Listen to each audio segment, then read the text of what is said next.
Nate. We're doing it again, man. Yeah, we're here again. We got another team here around the table. It's guys, go ahead and introduce yourselves to everybody. Brian. I'm Royce. And I'm Logan. Okay. And just in case nobody knows, I do believe that one's related to you. That's my little boy. That's your little boy. Okay. We're just going to start right there. So, hey guys, well, welcome to the podcast. It's this is our first father-son team we've ever had on. And Royce is doing his own racing program. He's just, here to hang out at the podcast. And, He's been here. actually part of the team too. So you got to talk into the mic. He's a part of the team too. He helps out a whole lot. So. Yeah. I mean, I've raced with Royce a couple times now. Yeah. So we're gonna spend the entire. By the way, everyone, we're just gonna spend this entire podcast going, Brian and Royce talking to the mic. So just as a heads up.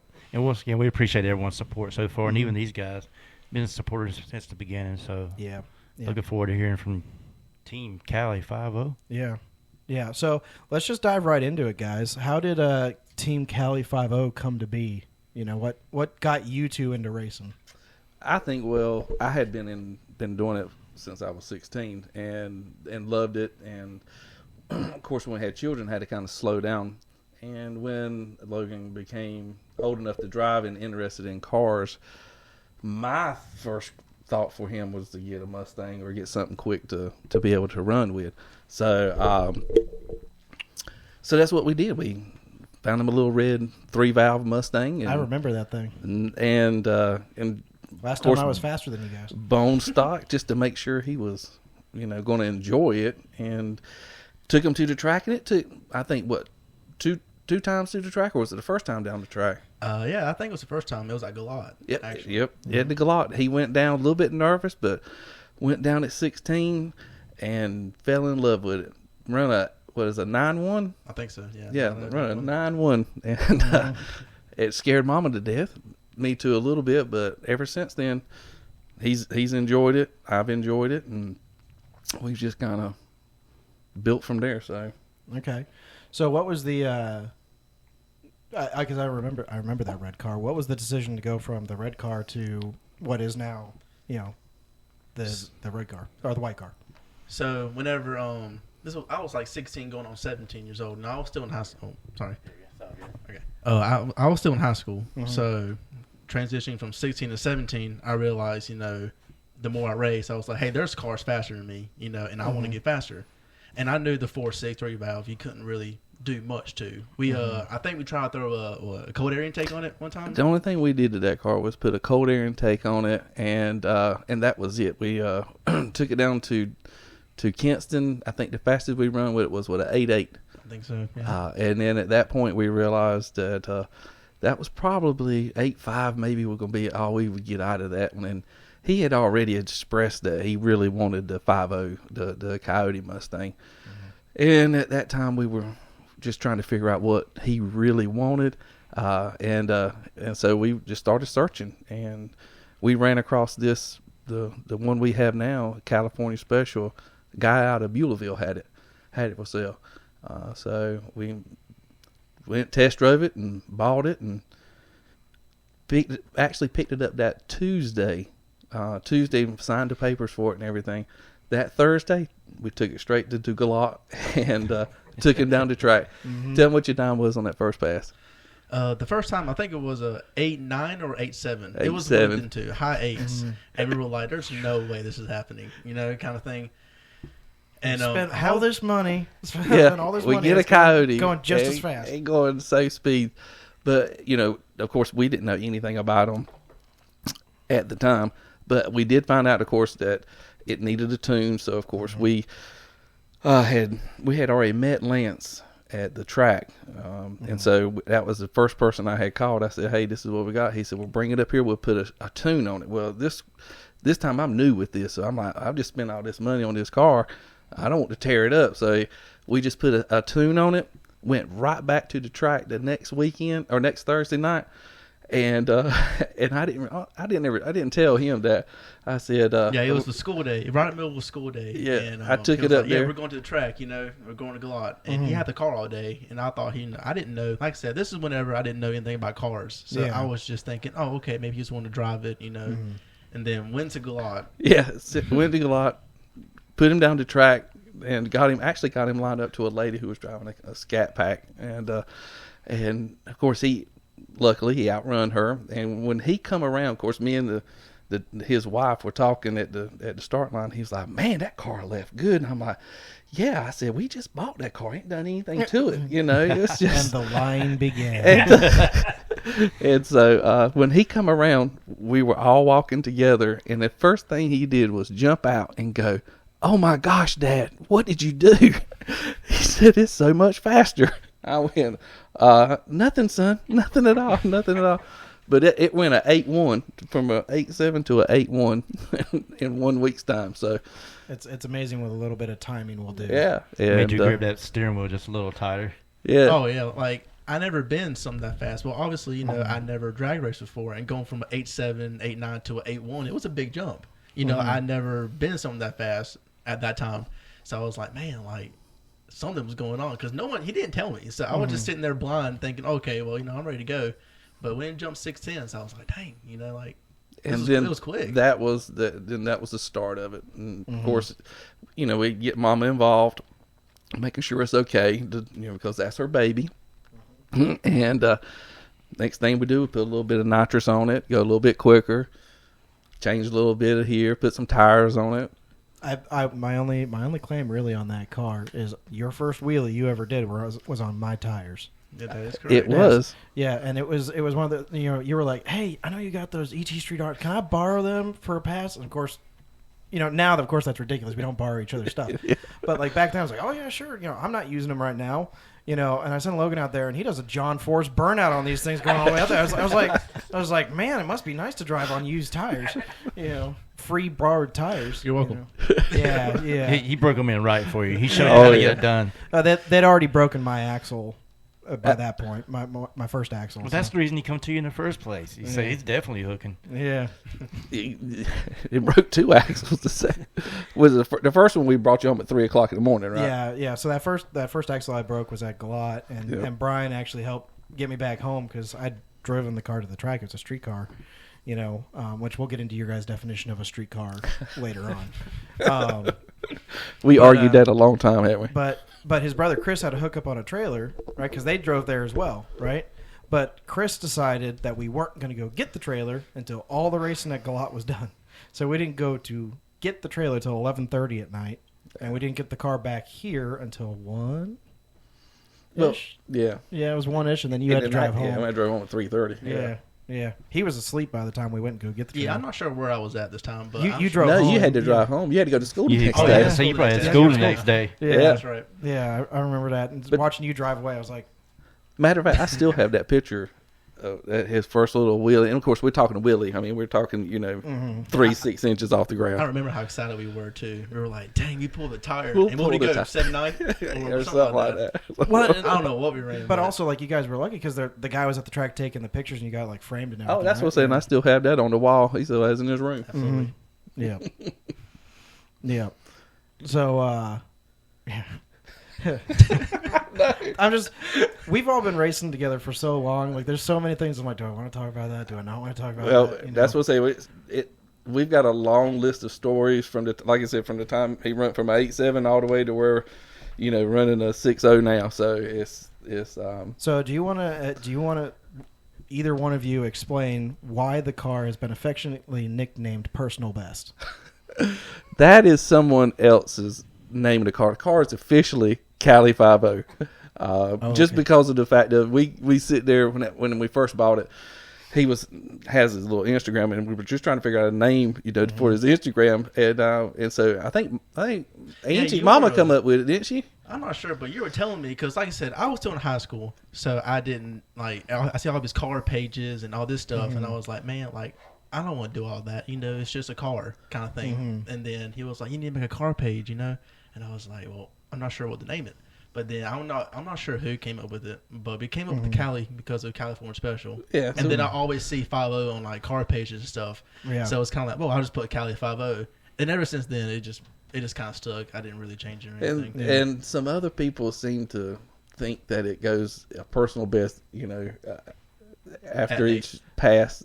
Why would people think that, Brian? Well, it could be tailwind, it could be track prep. I mean, there's several different reasons why. Every single time I race these jokers, we get back, and it could have been, as simple as like both of us ran great, or we both blew the tires off at the start line and skated the entire way down, and we get to the end of the track, and Brian goes, "Well, that was our personal best. We've never done anything faster than that." It's like, liar.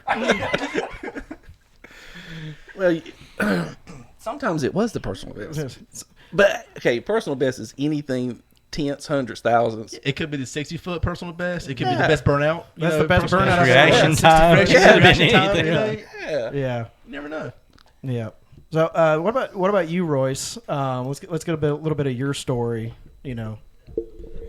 How you got connected with these? Well, like I said, I'm an old dog, so I've been around racing just pretty much my whole life. My dad used to race down in Kinston years and years ago, and I've just enjoyed it my whole life. I don't really remember other than us getting together.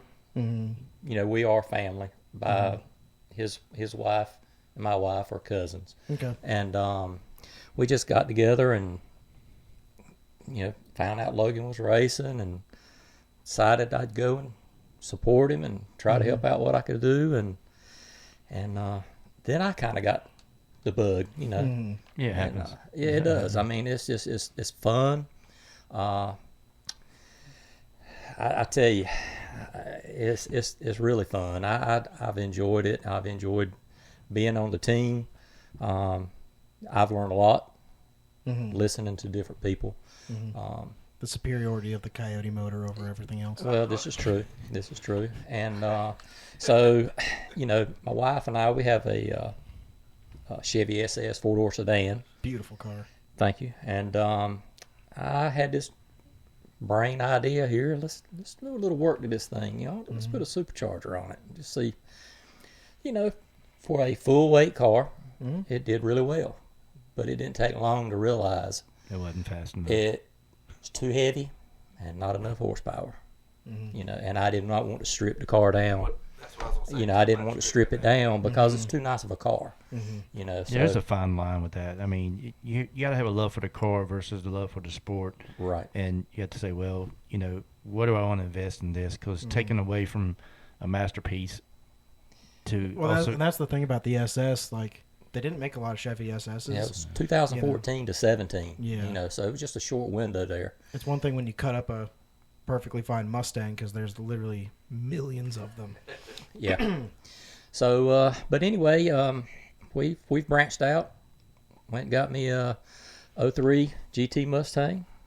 Gonna do a little bit of LS swap on it, and we're gonna see what happens. Okay. you got a fast motor. I'm pretty sure it came out of a I'll tell you Silverado. what, these Coyotes are really coming around. I mean, I'm a Chevy guy. I'm sweet. He always puts me on the Dodge side, but I'm a Chevy guy, true, raised up on it. Yep. Mainly just because when I was growing up, my dad always said it was just so much more expensive to work on a Ford. I mean, when I was growing up, I remember we were going shopping with my mom at Kmart, and he'd find some head gaskets for a Chevy on the shelf at Kmart. I mean, it used to just be so prominent everywhere. And Ford would change up stuff so much from every year. Are you guys seeing that with the Coyotes? Are they changing stuff up on the motors? Or has it basically been the same setup since they first come out with that motor as far as the intake or how they do stuff? The Gen 1 we have was obviously the slowest of all the Gen 3, 1, 2, and 3. Stock to stock. Stock to stock, yeah. But I think the platform is the same. It's just the injectors. With the Gen 3s now, they have port injection. So from the factory, they come a little bit more horsepower and stuff like that. But as far as I think and of course the heads were, I think the Gen 2 heads which is this 15 through 17, which is what you have. Mm-hmm. I think those heads were superior, and I think that's the go-to head if you're going to put, if you're going to put a Mustang together. A lot of people use the Gen 3 intake, Gen 2 heads, and put them in a Gen 1 body. So yeah, it's what Ford did with the Coyotes is they did make them all modular, so you can pretty much take any part from any Coyote and put it on another Coyote, with a couple exceptions, right? So like the 5.2 Voodoo engine that they came out for the GT350, the heads will bolt on, but the cams don't act nice. So you have to get special made cams to get the heads to go. And they actually, if you're going for an all-out Coyote build, right? Either you go with a Gen 3 block or a Predator block, Voodoo heads with adjusted cams in it, 302 Boss crank. You don't need to get anything crazy as far as that goes. Pistons, rods, and then, if you're turbo, I'd say definitely get it ported. If you're not turbo, I don't know if it's absolutely necessary. And then there's some argument about locking out the cams versus not locking out the cams. It really it depends on your setup, right? Yeah, we had a big learning curve on the cam lockouts. Mm-hmm. It took because when they first put them in, you think they would be set at 0, and the car did not like it at all. Mm-hmm. And then we quickly found out that we had to go back in and redo that. So, Well, speaking of learning curve, one thing we highlight here on the channel is crazy things you had to do to make it to the next round. Borrow someone's nitrous bottle, or just anything to go wrong with the car, or last minute you're about to go up to the lanes and you're like, what is that? And there's no way. And just, do you have any crazy stories of something you had to do to make it to the next round? Or we had make it guests to the on race, or the last week we get had away from the race. we had racers talking about what they had to do just to get to the track, and it was it's crazy. Well, we've had flat tires at the track. We've had, of course, belts breaking. We've had I believe we've had pretty much anything you can think of. We broke a crank at the track. We okay, that was a personal best. I will give him on that that weekend in Jacksonville. We changed. That was the first time we changed. Went from the Nose V 2200. It's when you got the belt transmission put in it. Yeah, that you totally don't have. That turns out that's pretty much stock. Yeah, when we broke that one, we realized that it was stock. So that weekend, changed up the blower, put supposedly a built transmission in it. Get out there and make a pass, and the coupling, of course, blows off. Well, when it did that, it shoved the pipe into the radiator, put a hole in it. That was at the 252 race in Jacksonville. I thought I was going to get off easy. I was like, can I get a free pass? And I couldn't tell you how many times that coupling fell off, even this year too. Like, it has popped off. Why haven't you gotten it V-banded? That's a good question for him. We're looking for a V-band sponsor. That's what we're looking for. And of course, Angie. I hear Yow Racing is sponsoring. Yeah, I know. I called them up. Their number's disconnected. Yeah. So Angie actually went. Angie and Ed actually went to, I think, O'Reilly's down the street, picked up a radiator. Lance and Devin got up under the car. We changed the radiator at the track with no passes, no data, anything at all. And, of course, we have to race Nate the next pass. He's not going to take it easy on you. No, because at that time, that's the track. I know in the first part, the other podcast, that he was telling that story of that was the first weekend that he had dialed it in, and he was on it, and I was that test pass you saw me do, where you were like, "Damn, he went fast." That was a 5900. Oh yeah, I knew, like there was no number after that. I knew it was when he left. I said, "Oh Lord, have mercy!" Yeah. And I pulled you guys. I was like. Yeah, I was like, let's go. I was like, man. So we get the radiator finally, get put in, get up there to the track, and of course, that was a personal best. We lost because we broke out, and I was tickled over it. That was as fast as we went that time. I won a 593, which I left you 0.03 of a second, Bo. Come on, man. Can't you get your car in there? Yeah. Well, it's really funny, though, because, like, I remember that weekend for a couple things. Obviously, it's the first time, like, in competition I'd beat you guys, right? Which was something I'd wanted to do for a while because you'd gotten faster than me, and I just couldn't seem to close that gap for the longest time. But for me, it was one of the funniest things I've seen in a reaction, like different reactions and passes. So this was when I went against Royce. Second day, we did our test pass against each other, right? And you'd just gotten the car out, right? And I'd been running the day before. We make a pass down there, and I'd forgot to turn on the nitrous, right? So we were actually a lot closer than normally we are with each other, right? And I don't try to put the gap on anybody. Like, I'm just going to run my car, and however it is, right? But what was really funny for me is, like, I got to the end of that pass, and I was disappointed. I was like, man, that felt really slow. What did I do? I forgot to turn the nitrous on. And I see him in the back going, like that. Oh, he got it because he won a personal best. It was a good PB. I don't know what that caused. We were tickled to death. Yeah, and then I ended up pulling you first round, and I turned the nitrous on, and you're just like, see ya. Well, we had the same reaction when Logan left. That was the first time it actually pulled a good tire that hard and that far. So when he left, I was like, oh, this is good. But then when I saw your wind light, and I'm like, oh, slow down. So when your wind light came on, I went, man. And then the time popped up. I went, oh, wow. And I went, yeah. Well, I never bracket raced. That was the first time I ever done something like that before. Yeah, for all of us, that was a new thing. Yeah. Right. And it was just whenever I'm used to heads up racing. So whoever just flat out the tree for it, and whoever wins. And, and I knew I was a little faster than 590 at that time. So I was like, well, if I was in front of somebody or right beside somebody, I knew how to judge my car to let off or keep into it, And I wasn't used to it yet whenever, someone was behind me or in front of me. So I didn't know at the time. So I was like, how far am I behind, in front of them, behind them? I don't know. Yeah. And it was just the whole year I was struggling doing that, and I just didn't. Yeah, and I don't like it. I'll acknowledge there's differences between our cars, right? You usually foot brake it, and at that time I was always leaving on a trans brake, right? So like I left in front of you, and then you got ahead of me, and then it's like you're in your mind you're trying to do the mental calculation of, okay, you got a lot to think about between that a short period of time. Yeah, 5 seconds. 6.0 seconds. Yeah. Yeah, that's your personal best, right? Well, close. Okay. Yeah.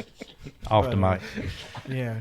Do you know who was the most frustrating to run that entire year, though? Justin 100%.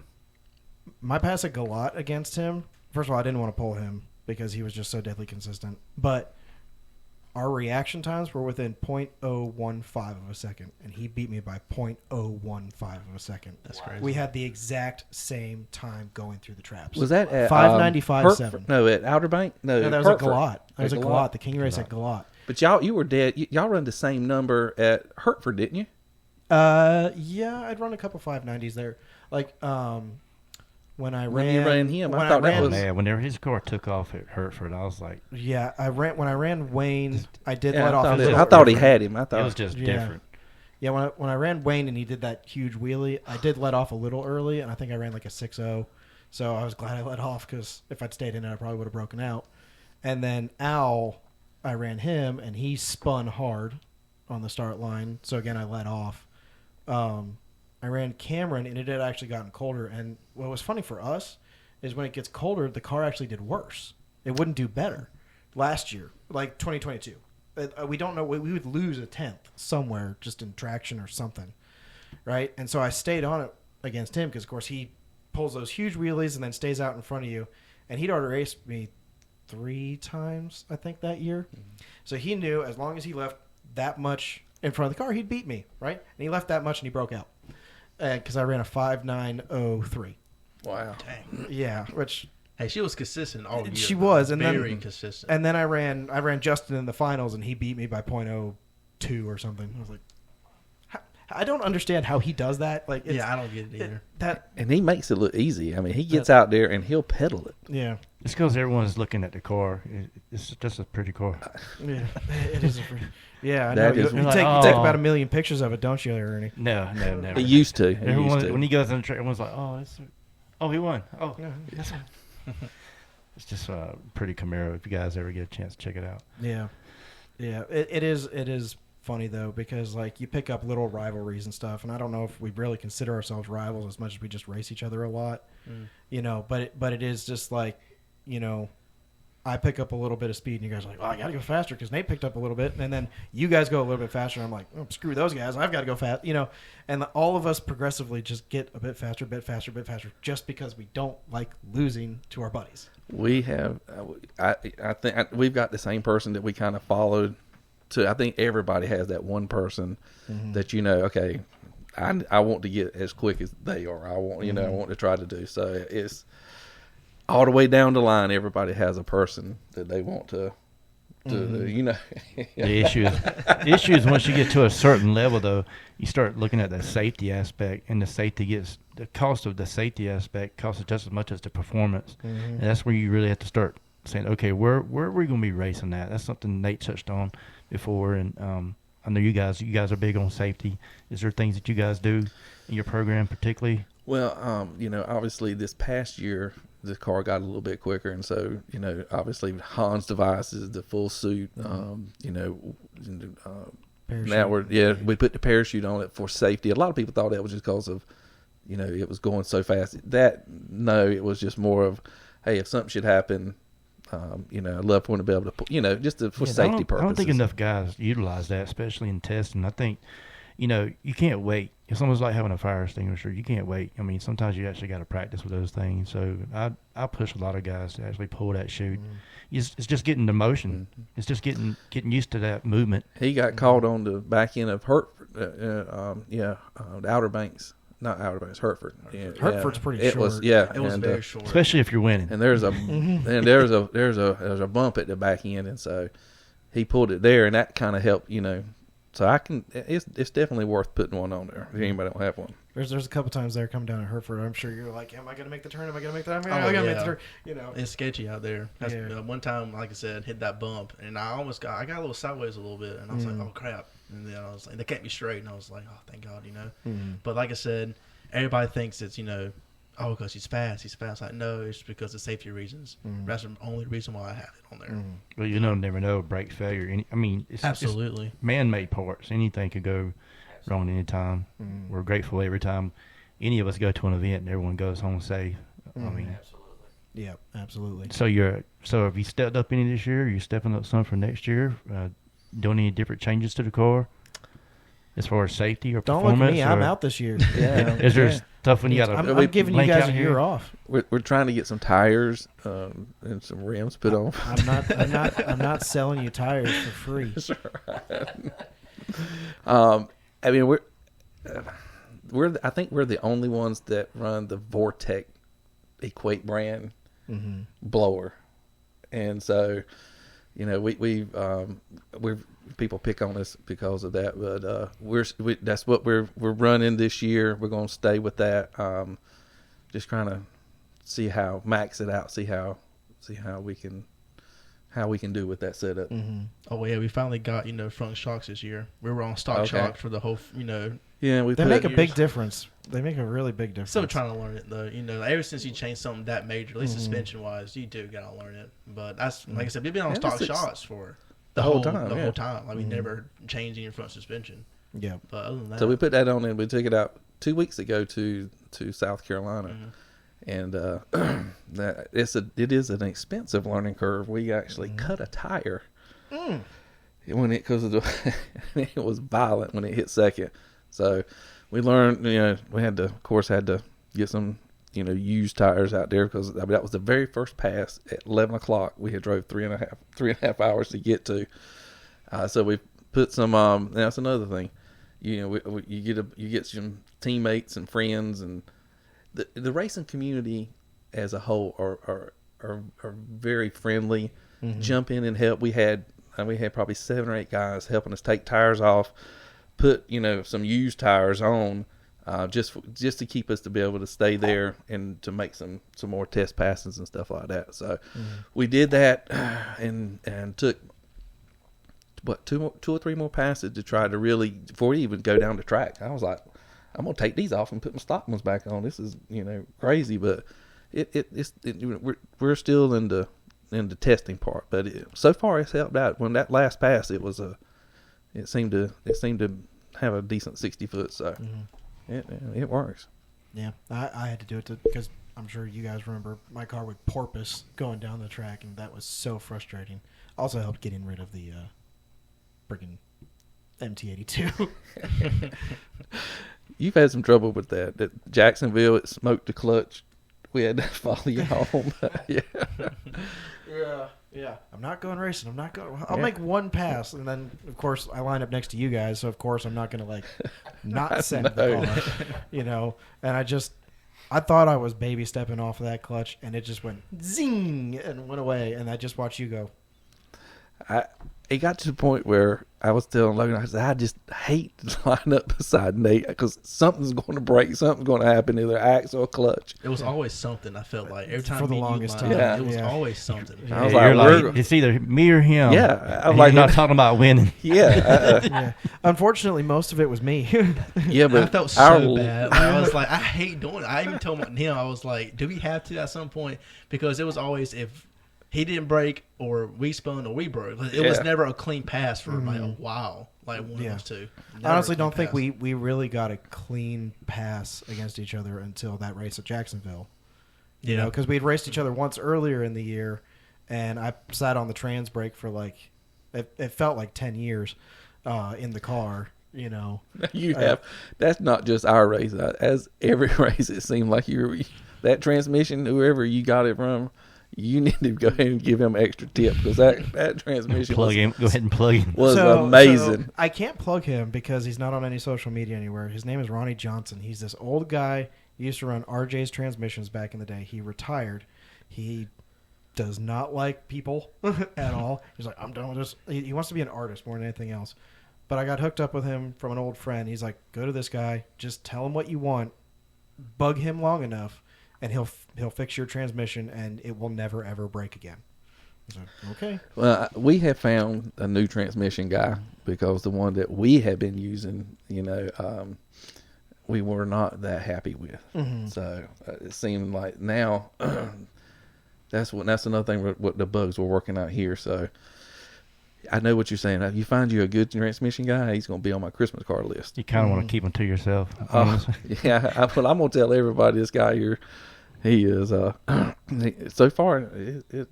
This past weekend, or not past one, about 2 weekends ago when it's happened, it was it done really well. So, and I'll tell you something. The South Carolina Motorplex is where we went, and that's probably the best track I have ever been to. It's better than Darlington. I mean, because Darlington, for a while, me and him were like, man, that's the best track we've ever been to. Like, I want to go get another track. I hear it's really nice on your rear diff. Oh yeah, I forgot about that too. I don't know why. Yeah. Therefore, and someone else said the same thing. That's the second time. Every time we've been to Darlington, the first time we went there and we broke a rear end. Yeah, broke the ring and pinion. But it was stock though. It was bound to happen sometime. Stock axles, then stock rear end. It was everything stock back there, so it was bound to happen sometime soon. I know, but that is a sickening feeling when that happens. Oh God! Imagine being in the car. Yeah. Oh, it sounded so bad. Oh. It was horrible. Just like, did I do that? Yeah, it was horrible. So we get that fixed, and of course you think that only thing we broke was the rear end. Well, guess what? No, it broke the input shaft of the transmission. Mm-hmm. So that's the reason why we missed the King race for Renegade. That would have been really good if you and I had been able to run against each other. Yeah. There, but my car was dialed in. Hey, it goes back to what I said, like no clean passes. If yours was working, mine was broke. Or mine was broken, yours working, Yeah. So, this means you're going to have an entire year of clean passes because mine's broken. I hope, it's going to be down all year. I hope that works. I hope it works out that way. Yeah. But, we found... Just watch out. Yeah, we found out that once that broke, of course, we're supposed to have had new clutches, billet input shaft, pumps. Well, when we got it back to race the King race for the 252, that we had just got it back for that weekend before, and we were thinking, okay, hey, we've got everything back together. Of course, we found out at that point it was not a billet input shaft. We were living on a stock one, so the only one he had was a stock input shaft to put back in it. His name we tell names? I mean, yeah, I'm fine with telling names as long as you're fine with the comments. So anyway, puts it back together into stock form. So and we run that race on an actual stock input shaft. Mm-hmm. So How much longer did it last? 2 weeks. Yep, 2 weeks. Pump went out. He was driving. He went to work, and a lot of people don't realize this. He really actually takes that to work. He'll drive it to work, stuff like that. He was leaving work and called me and said, "Daddy," he said, Oh God, not said, that call. Something is wrong. It's not going into gear." And I'm like, "What?" So of course, had to go pick him up and come find out. Yep, it was this time it was a front pump, because it was a stock pump that was put back in, and that was the cause. It went out and it fried the whole transmission, so we had to put power by the hour, put all new 6 gears, clutches, and a new pump in it. So one day you're gonna swap over to Turbo 400 life, and you're gonna be like, "Why didn't I do this?" But it's a street car, though. It is a street car. well, I tell Turbo you what, 400 is a street transit. I know. I drive it on the road. Okay, so and each one of you can answer this in your own words, right? What is your definition of a street car?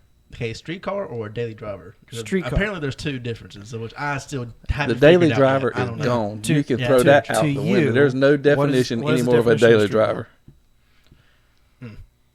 So I know back then, back in the day, cars did have 2 speeds and 3 speeds and 4 speeds. But again, times have changed. It's just a lot. It's a lot different. And I think a street car, you can think of. Let's take Lance, I guess, for an instance. I say that's a street car. Most of it, you can still drive it on the road, but is it really that comfortable to go sit in a McDonald's drive-thru and maybe have to turn the car off, or maybe have no speakers or radio or Bluetooth to listen to? While for me, at least, I have an overdrive transmission, so I ain't got, still got my overdrive. I still got radio. I still got my heat, AC, power steering. It's very comfortable for me still to drive that car on the road. And I would rather drive my car than take Lance's street car, for an instance. I think that's the difference between a daily driver and a street car. I could be wrong. I don't know. Like I said, Everybody has their opinions, and I guess that's my opinion. Because every streetcar event you see that argument, right? Some car gets in and they're like, "That's not a street car," and it's up to interpretation. Right. we learned that the hard way several years ago. People said, "No, that's a street car." I'm like, "Okay." So what about for you? What's your definition of a street car? Same thing. Well, street car. We're hung up on daily driver. That's our thing, just because that's what we have. We got a overdrive car. Yeah, I think we've pushed it to the max, or we've really stretched what an overdrive car does. Cause rules to get changed for certain classes. Yes. And people think, if you get a car like that too fast to the point where they don't call it a street car no more, or a daily driver, but yet it still has all the daily driver, from factory that it still has. And I'm like, what makes it not a daily driver? People are like, oh, well, it has this and that. I'm like, okay, well, let's take the parachute for a problem. When I drive on the road, people are like, oh, is that thing street legal? I'm like, yeah, nothing's on it that's not street legal. So, oh, you got a parachute. I'm like, okay, well, let me take my truck and throw a parachute on that. Does it not make a daily driver no more?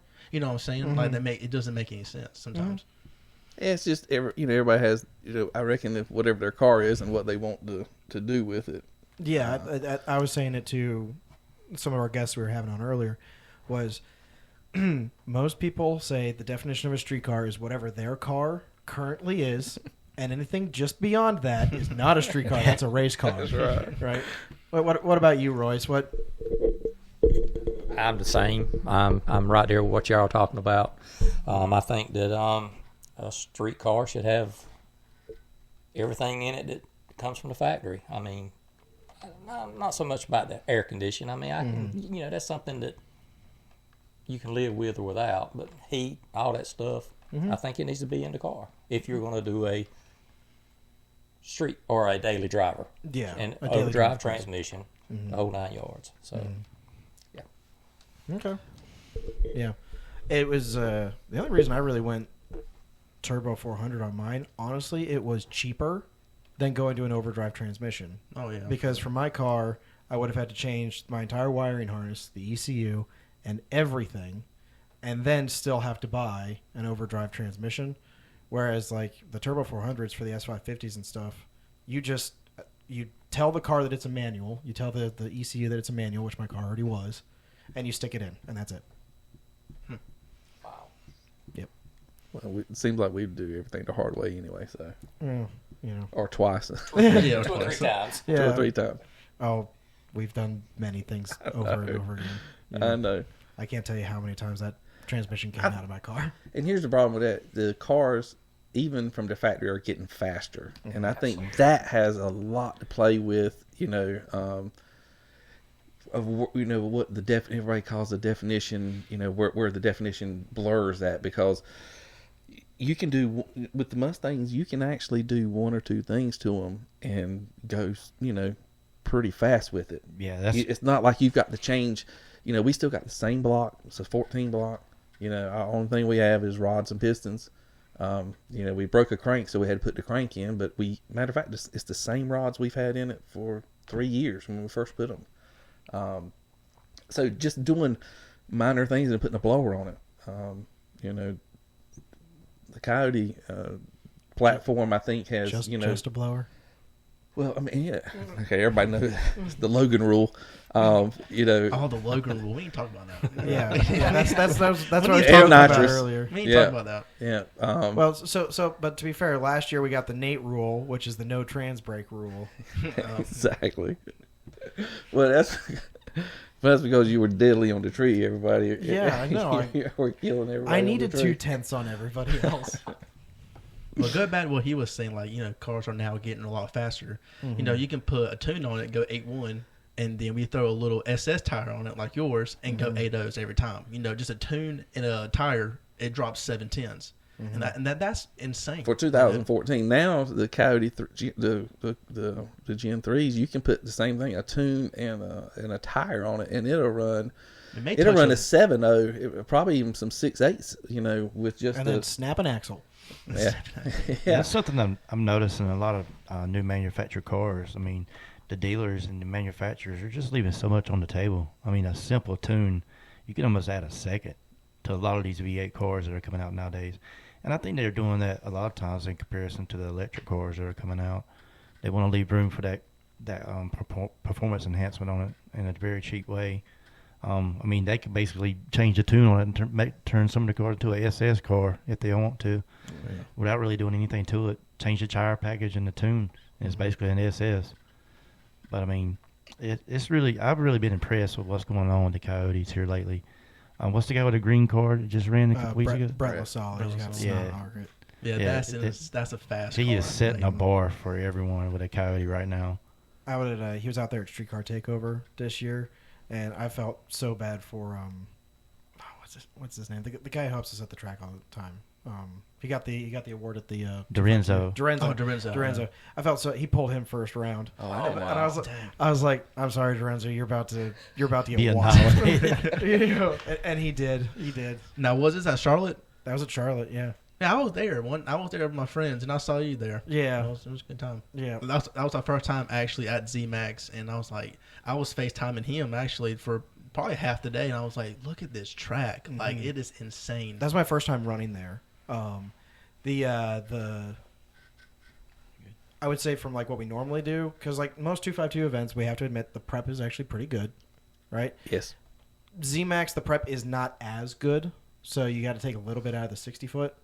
So, but I was allowed to leave on the trans brake, but I think we only had it set to like 1,700. I mean, it was really, really low. But, the advantage for some of us, though, is that a lot of guys only run that event. And so you can kill them on the tree, even if they've got way more horsepower. That blue Corvette that I ran in the finals, my reaction time was a .07, I think. And his reaction time was a .48. I mean, it's that's a long yeah. time. So I let off with 100 feet to go because we had a breakout, and I did 144 going through the traps. He did 178 going through the traps, and broke out actually. Wow. He wasn't moving. He caught me with 5 feet left to go. Have you ever been like caught by somebody and passing you? Yeah. Oh yeah. It's like you're just like I'm gonna that car That's goes past insane. you. He caught me, and it was like he didn't look over at me. He didn't like, he's, you know, just going for it. It was, Yeah, go back and listen to Nick explain that on the first podcast. Yeah. I was- I saw that. Nick's eyes actually got big as he was explaining it. It was yeah, that was a good day. his view from the You starting know, line. but yeah, I would definitely, if you ever get an opportunity to run at ZMAX, run at ZMAX. It's just to at least do it once to say that That's kind of what we agreed upon this year, is going to more events outside of our little group here. Mm-hmm. Going to Streetcar Takeover, going to Charlotte. I want to see him running the ZMAX track just for nostalgia purposes, and then going to South Carolina, going to those races. Heads up about ZMAX, by the way. Left lane, if you're in it, it's right around the 600-foot mark. There's a very, very small little divot. Now, it's not going to upset the chassis. It's not going to upset the car at all, but you feel it as the driver because there's a tunnel that goes underneath there, right? And so it's falling in just a little bit, right?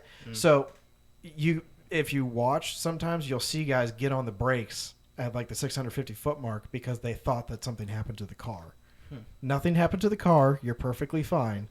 But just know that it's there. Because the first time I hit that sucker, I was like, Oh yeah, but I appreciate the heads up. that one's free, Bo. Next time you charge me, right? Just put it on my tab. It's all right. I charge by the question. All right, just put it on my tab. Good deal. So, speaking of going to more events, what all are you do you have on the books for 2024 that you know of as of right now?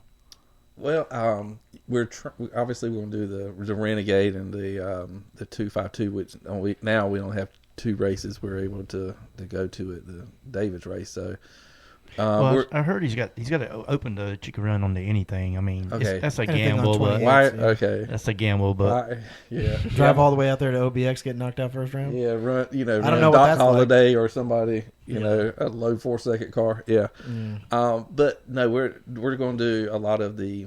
I reckon I wouldn't say grudge, but more so of the grudge and racing, trying to just get out there and get out of our sandbox and kind of see what other people are running. I know Zach and all them, they go to a lot of those grudge races, and so we went down there. That's where we went to. He was had a grudge race against Bruce, and so we were trying to pick up a grudge race. We thought we might be able to get a Hellcat that weekend, but it didn't work out. So we're going to try to go. That's where we're going next weekend.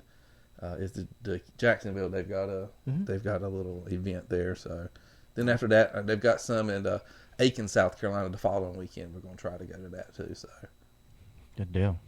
Yeah. just kind of see where we sit, amongst the But you'll giants. You'll learn so much just going around and being around other people who just come up and speaking to you. Mm. There's a lot of people in racing that actually come up and tell you what you're doing wrong, but it's actually good Yeah, I advice. know. They're like, "Hey man, Yeah. if you'll just do this," and you're like, Well, I'm gonna tell you I'm not something. gonna be mad That about Saturday, I think his name's Matt. If I'm, he actually the last pass, he actually gave us the best, input. Which we kind of knew that you know your car, you know how it's it squats or you know how it leaves, and then we're trying to on paper you're supposed to do it this way. Well, our car never reacted that way before, and every time we tried to go that direction, it was not working that Saturday. And of course, Matt was like, he said, "Well, no, let's go back." And then we were like, "Well, that's kind of what we thought too."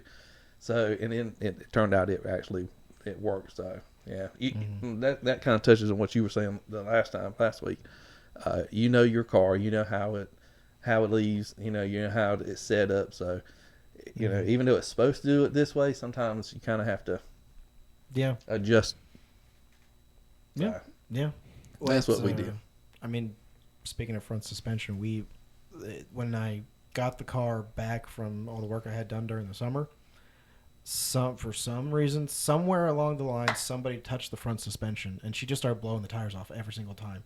The front was not acting right or anything, and so, but I went out there for 3 different test and tunes, and we could not get that car down the track. I'm like, this is so frustrating. She right on the edge of wanting to do it. And I went and checked the front suspension, and we normally have 3-4 ticks in it. It doesn't take much, and it had almost completely maxed out. So it wasn't letting the front of the car come up at all. Right. And so we just went back to 0 and instantly ran a personal best. We're just like, hey, look at that. yeah. But You've it's got a true. It's personal best true too? when I do it. Yeah, no, it's there's a reason my car's named Emotional Damage. It's because it hurts everybody's feelings, including mine, a lot. Well, I thought ours was the Equate brand. It seemed like because everything we got on is either the Equate products or the the name Amazon. brand The stuff. least amounts possible. Yeah. Like, people Yeah. always thinking, oh, you got this and that on it. I'm like, just look at it. We really don't have all this stuff that's really on it. It's really the bare minimum. So you're saying really. it's mainly just the driver winning the races. It's not the car so much. It's the Well, driver. I don't want to brag. No, I'm just kidding. I'll tell you Mama what, I'm the thinks best that. there ever was. Mama's always going, oh, I know Logan could do that. Yeah. So, yeah, that's He's got- Mama's baby. If you're looking for him to break the rules, look for the rabbit's foot in his car somewhere. That's Yeah, what you're doing. Exactly. So tell me about the Logan rule. The Logan rule. Should we talk about it? It's just we were spraying nitrous, and I don't know why that was a big deal. It's Back been out 2-3 for years years. ago, that was never an issue. Like you see faster cars that run supercharger and nitrous or supercharger or meth. That was never a problem until we were the 2200 Paxton and we were just all blowered, trying to figure it out.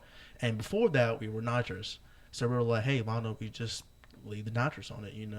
I want to say around here, we were the first ones to actually do that, right? Because I hadn't really seen As far as people around coming here, out, at yeah, least, just around our little group, yeah. around a little group. We were the first ones to do that. And no one around here didn't really, I guess, know. I could be wrong. I don't know.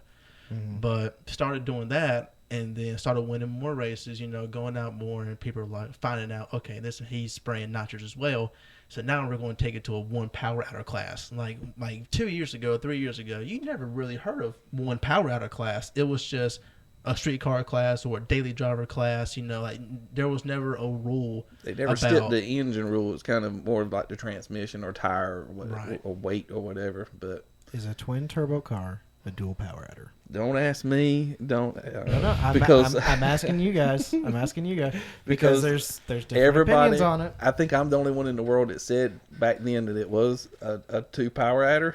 See, I tend to agree with you. Because I don't know what twin means in your world, but if I'm gonna have twins, that means I'm gonna have 2 of something. I don't, So I agree to that because you got one's turbo and then you got another turbo, so it has 2 turbos. So I consider, I guess, 2 power adders.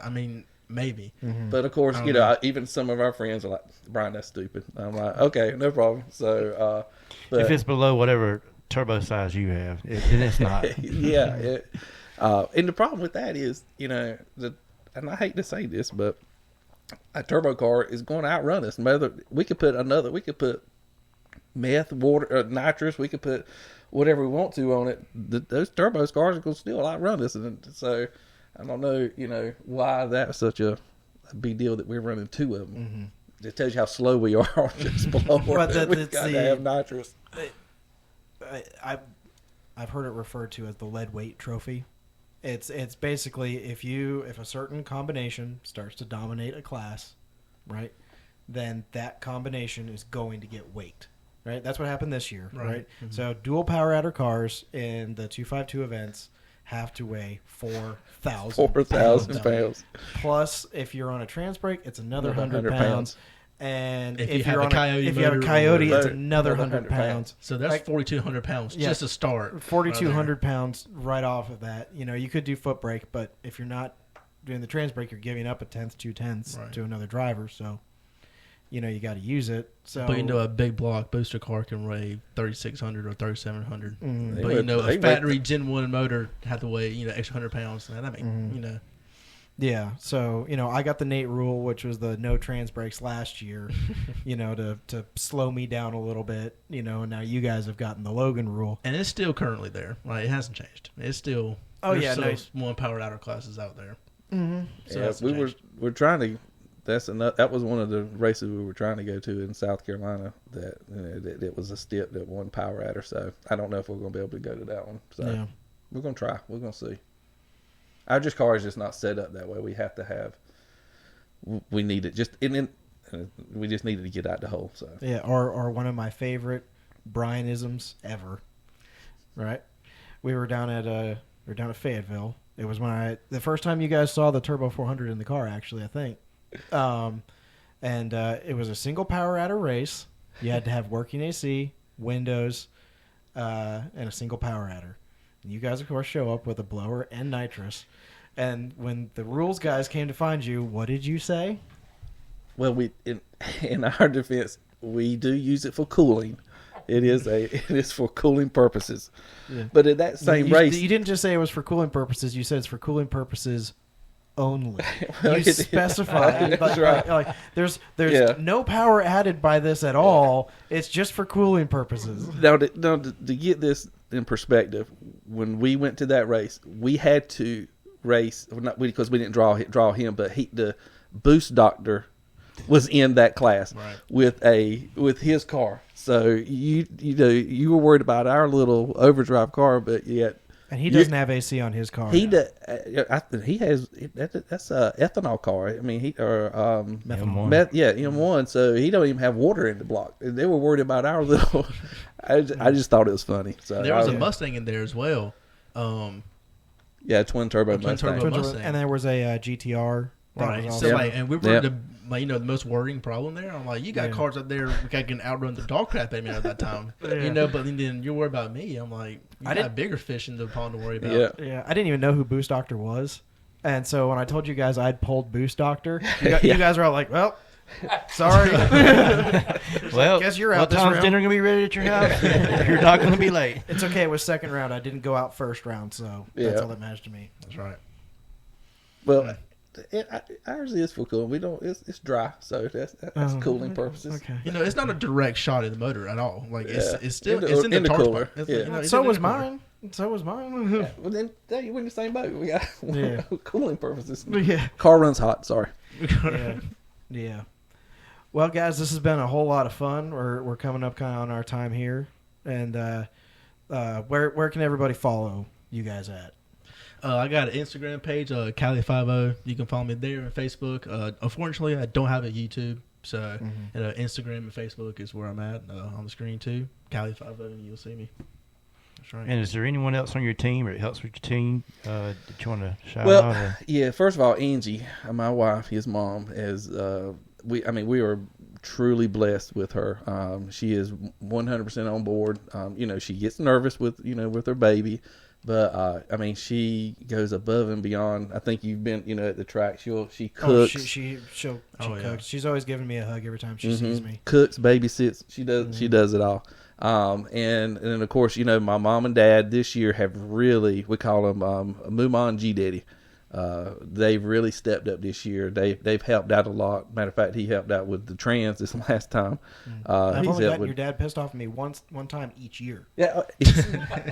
Hey, look, I grew up. I was his son. I made him mad a lot, so don't feel bad. Well, one funny aside about that, the first time he called me, he was like, why do you always got to be talking crap? And I was like, have you met your son, Chris? That's another podcast. That's the second podcast. We'll have Chris on all by himself, and we'll just our plan. We'll really bring is- Pops on too. Yeah, Yeah. Oh, But, yeah. It's. I'm just gonna say I'm Nate. This is Ernie, and I'm pretty And sure then Chris just is give it to them, and they'll just talk give for it to 2 Chris, hours. and he's gonna talk for 2 hours. So Daddy, like I said, Dad has really gotten into it this year, or at the end of last year. So they've helped out a lot.